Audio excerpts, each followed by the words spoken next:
think like 100 bob or 150, like that cheap. At 8 in the morning. I'm like, oh, I think this is the time someone proposes. Oh, and guess what? That was it. He never proposed. Like, I don't know, the ring kneeling down, or so he was like, okay. How can you be there without money? And why do you have this small phone? Hi guys, welcome to my channel again. How are you doing? I hope you're doing well, because I'm doing very fine. Yes, I'm back again with another topic. So today's topic is a normal common thing, and I wanted to say something about it because people are taking really advantage of the situation. So nowadays people are getting married. Imagine someone plans for a wedding. They don't have enough money to support their wedding, but you find they're like, I have 10 people. If each of them gave me like 50k, say that's that, and that will take care of half of the bill. So let me do a wedding, and they'll pay for it. Okay, they don't say in dialect, but they plan their wedding and plan to support that wedding through contributions from other people. And this is not on weddings. This is also on burials. This is also on other things. I don't know what. You know, nowadays someone will tell you, oh, I've lost my grandfather. Oh, I've lost my sister to my auntie. And then they put a group of contributions, like friends and families should contribute. And I have a problem with that, you people. I have a problem with that. If you are putting a contribution list of an auntie who died, of an uncle who died, and you want your friends and families to contribute, let's say family, it's okay. Friends, now what will happen if your mother dies, if your sibling dies, if your child dies, and you need real support?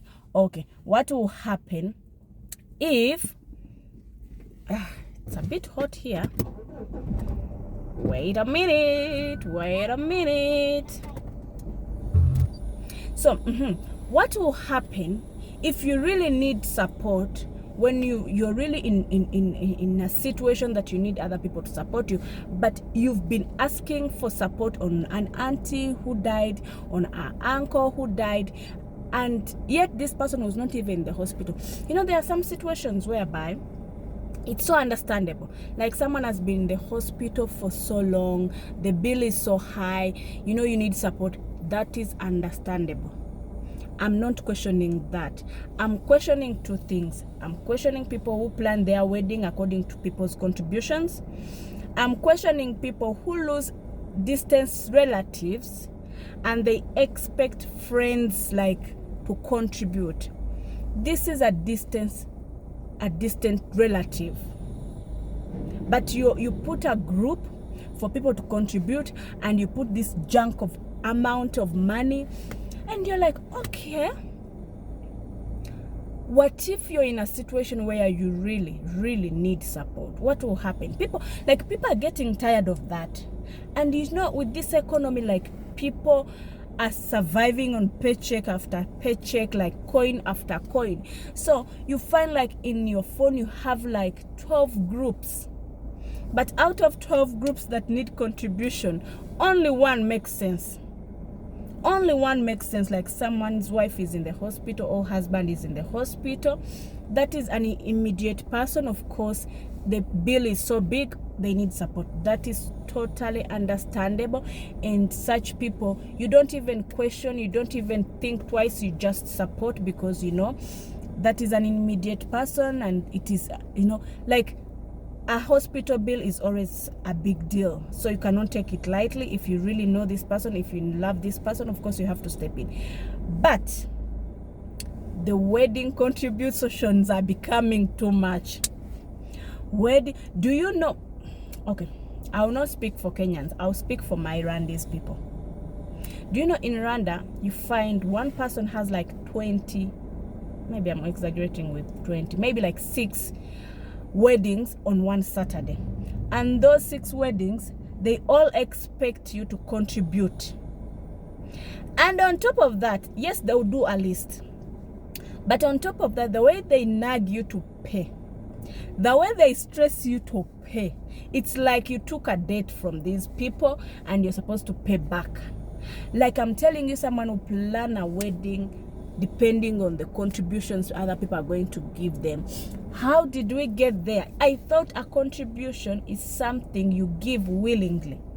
I may say, okay, I'll give 20K for the wedding, but now in between things change. In between, like I can't afford it, I'm not able to give the 20K. Maybe I want even to pull out, like not to give anything, or maybe I want to give half of that. But the stress these guys give,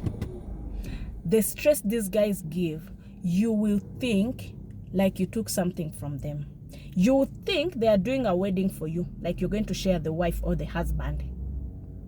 And then I'm wondering, like, okay, you sat down, you decided to do a wedding, and then you're putting pressure on people to contribute.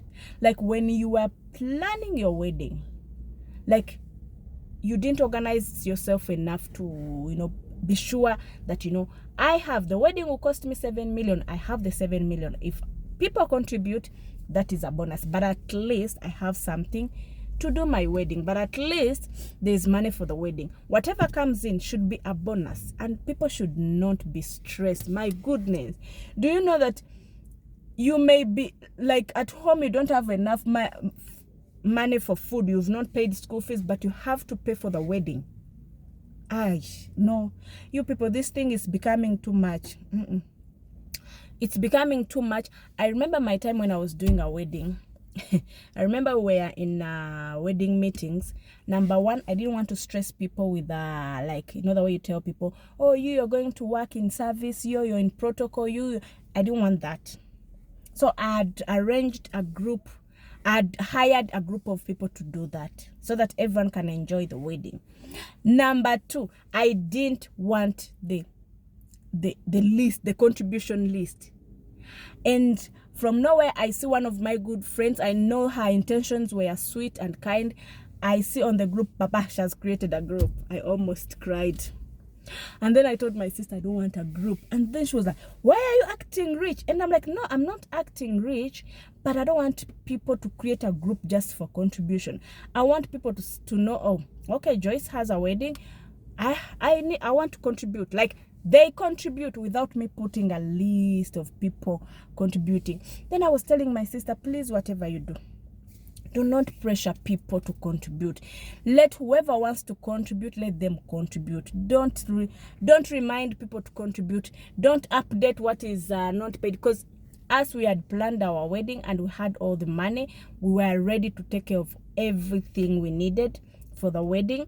So, of course, when someone gives you money, you cannot say no, because they are giving you out of love. They want to support your wedding. You cannot say no. But I don't want the thing of like stressing people. Oh, you have to contribute. Oh, but you have money. I expected like 20K instead of 10K. You people, stop creating groups that are not necessary. Just because you've lost an auntie who was in the village. She was not even in the hospital. She died like in the house. And you create a group for burial. And then you have a wedding, you come from nowhere, you have a wedding as if you didn't know you have a wedding. You start stressing people to contribute for your wedding. Like, are we going to share the woman or the wife or the husband? No. You people, generally, let's let people contribute if they want to. But we should not like put, oh, our budget for the wedding is 8 million. I have 1 million and the rest is supposed to come from people. That is too much. It's becoming too much. And people don't say it, but it's really like stressing people out. Like, people are living on paycheck after paycheck, and now they have like 6 weddings to contribute to. No. We need to stop that habit. It's becoming too much. It's becoming too stressful. However much people are not talking, but I'm telling you the truth. Behind the doors in their homes, they are complaining. They are complaining, and you people need to know, if you're planning for your wedding, make sure you have enough for your wedding. Let whoever contributes be a bonus. Let it be a bonus, not stressing people, and the wedding is on stake because people have not contributed, like as if they told you to do a wedding. And even other situations where, you know, the only situation I understand is a situation someone is in the hospital, someone died in the hospital, there's a big bill. That is understandable. You know, that is so understandable. But a grandmother died, an uncle died, a group. I have a wedding, a group. I have an introduction, a group. Like, there's even nowadays, there are people who even put groups, create groups that they need to service their cars. Imagine, you create a group because you want to fix your car, and you create a group for people to contribute. You see how people are taking it on another level? Like, people are taking advantage of other people's kindness. Your car has a problem that you use alone, and then you expect me to contribute for you to go fix it, as if I told you to go buy a car that you cannot afford. No. You guys, it's becoming too much. I had to say something. Yes, I'm saying something on behalf of 1 million people who cannot say a word. Sorry. Who cannot say a word because, you know, they are scared of losing friends. They are scared of losing, I don't know what, relatives. Let's have a good reason to contribute, to put a group or to request for support, not just any reason. My car has been down for a year. Okay, months. People need to contribute. My auntie from my daddy's side, we need to, it's becoming too much and so annoying. People, stop taking advantage of people. Everyone is going through something financially. You know, the same way you don't have money is the same way they don't have money. But because they cannot cry to you, it doesn't mean that, you know, they are not going through something. You know, the economy is so bad for everyone. Okay, apart from the politicians. But generally, the economy is hard for everyone. People are just trying to hold it together. But deep down, a lot of bills are there. School fees, everything. So you cannot start taking things for granted just because you have a lot of friends who are loaded. And then you start like, you know, my car, I need to fix my car. A group, papa, contribution to fix my car. My auntie died. Like, for someone who is in the hospital, the bill is very big. It's understandable, and I'm not against it at all. For someone who lost someone, and that person was in the hospital, and the bill is very big, that is understandable. But this thing of taking advantage on small things, no, neither. We should stop. Like, let me tell you, we should stop. It's bad habit, and people are suffering, but they sacrifice to give that money because they don't want to lose the friendship. But deep down, they are really struggling, and we need to be understanding. We need to be super understanding when it comes to asking money from people. We need to be really understanding because a lot is happening, and some people are so strong that they don't show what is happening, but it doesn't mean they are not struggling. So you guys, I'll see you next time. Take care. This sky is very hot. I need to go. I don't want to keep on the AC because I feel it's making noise. So I'll see you next time. Take care. Mwah. Bye.